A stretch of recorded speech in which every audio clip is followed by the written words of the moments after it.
See Mr. Mիրզոյան, Minister for Foreign Affairs of Armenia. Thank you very much. Madam President, Excellencies, members of the Security Council.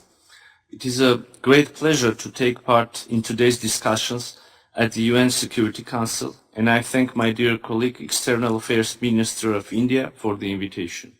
The Indian presidency has chosen a very timely and important topic for this open debate. International relations, as we have known them, appear to be in transition. Global security crisis that we are all living in heavily affects the functioning of the system of multilateralism. Of course, there can be an opinion to the contrary that malfunctioning of the multilateral system resulted in the situation we are facing today. It is like the story of the chicken and the egg. Thus, I do believe it is more convenient to concentrate on the question of how multilateralism should be reformed based on the lessons that ought to be learned.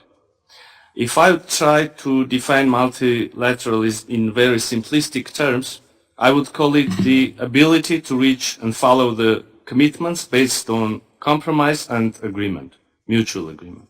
To find a common ground, we must adhere to the universal red lines on which both-sided approach cannot be tolerated. And these red lines are reflected first of all in the Universal Declaration of Human Rights and the UN Charter. This important open debate will hopefully serve as food for thought in our shared struggle to maintain and improve the multilateral system for the sake of future generations. Mr. President, Armenia is firmly committed to the multilateralism anchored in the purposes and the principles of the Charter of the United Nations, including non-use of force or threat of force and peaceful resolution of disputes. In a world where conflicts regrettably continue to persist, prohibition of the use of force and strict adherence to peaceful settlement of conflicts are indispensable to the maintenance of international peace and security.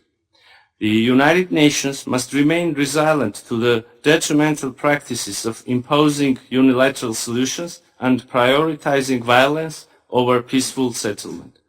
Attempts to normalize the use of force in interstate relations, to unleash wars and commit atrocities are incompatible with the core values and objectives of the United Nations and must be unequivocally condemned and rejected at all times. Strengthening the capacities of the UN and those of the Security Council to prevent and respond to such disturbing challenges is crucial for delivering on the objective of upholding international peace and security. Armenia supports efforts, including efforts of India, to reform the institutions of multilateralism and to make the Security Council more inclusive and effective in responding to the current and emerging challenges and threats to the international peace and security. Armenia, dear colleagues, Armenia has witnessed firsthand the effects of the decline of multilateralism. The international community proved unable to prevent the unjustified use of force of Azerbaijan against the people of Nagorno-Karabakh, which resulted in thousands of dead, wounded, and a new wave of displacement. The issue of rights and security of the people of Nagorno-Karabakh is still to be addressed. The people of Nagorno-Karabakh should be able to live in dignity and peace in their own homeland. The decline of multilateralism has manifested also in the inability of the security-mandated OSCE Minsk Group co-chairmanship to fulfill its duties. One of the parties to the conflict essentially blocks the activities of this format. Moreover, unilaterally declares that the Nagorno-Karabakh conflict has been resolved by use of force, thus hampering the potential solution of the conflict through international mediation. In the face of limited interest of the international community, the security challenges in our region only grew. Armenian sovereign territories have been continuously under attack.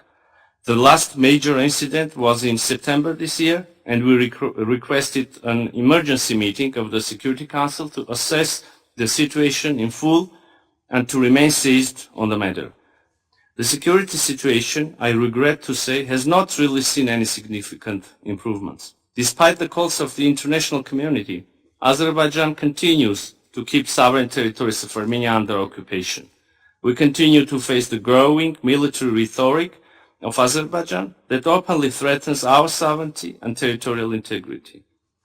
2 years since the cessation of military hostilities in Nagorno-Karabakh, the issue of return and repatriation of the Armenian prisoners of war remains unresolved. The Azerbaijani side continues its manipulations in order to artificially counterbalance the humanitarian issues and to turn the return of the Armenian POWs into a bargaining chip, which is totally unacceptable and should not be tolerated by the international community. Moreover, the international humanitarian bodies, including those of the United Nations, are still unable to provide much-needed aid to the people of Nagorno-Karabakh, essentially leaving them behind, in stark contrast to the global pledge of the 2030 Agenda for Sustainable Development. Ironically, not only international humanitarian organizations, but even people living in Nagorno-Karabakh are denied access. It is already the third day that Azerbaijan, grossly violating its international obligations, has blocked the movement through the Lachin corridor, the only lifeline of Nagorno-Karabakh, which is now essentially cut off from Armenia and the outside world. As we speak, the people of Nagorno-Karabakh have been deprived of their right to free movement. Mothers are separated from their children. Terminally ill people can't get medical supplies and help. Even worse, in freezing winter conditions, the gas supply to Nagorno-Karabakh has been severed by Azerbaijan. Nagorno-Karabakh, dear colleagues, is facing the imminent threat of food, energy, and overall humanitarian crisis, which, if not addressed urgently, will lead into a catastrophe. In such conditions, the leadership of Azerbaijan claims that they are ready to provide rights and security guarantees for Armenians and that no international mechanism or presence is required. What we have at hand is illustrative of how they imagine these guarantees. Along with Azerbaijan's refusal to hold dialogue with Stepanakert on their rights and security, this position testifies to the fact that Baku continues pursuing a genocidal policy towards the Armenians of Nagorno-Karabakh. At the beginning of my speech, I highlighted the importance of fulfilling commitments, both in case of Armenia-Azerbaijan normalization process and the issue of Nagorno-Karabakh. Azerbaijan refuses to realize its own commitments that were reached also in multilateral formats. The actions, warmongering rhetoric, and maximalistic approach of the leadership of Azerbaijan puts the chance of reaching peace and stability in the South Caucasus under a serious risk. Mr. President, based on our own experience, we can argue that without effective multilateralism, the world will be devoid of peace and security. Hence, we must all strive to devise better, more efficient modus operandi in order to be able to prevent conflicts, genocides, and other mass atrocities and focus on peaceful, sustainable development. I thank you. I thank His Excellency, Mr. Mirzoyan, for his statement.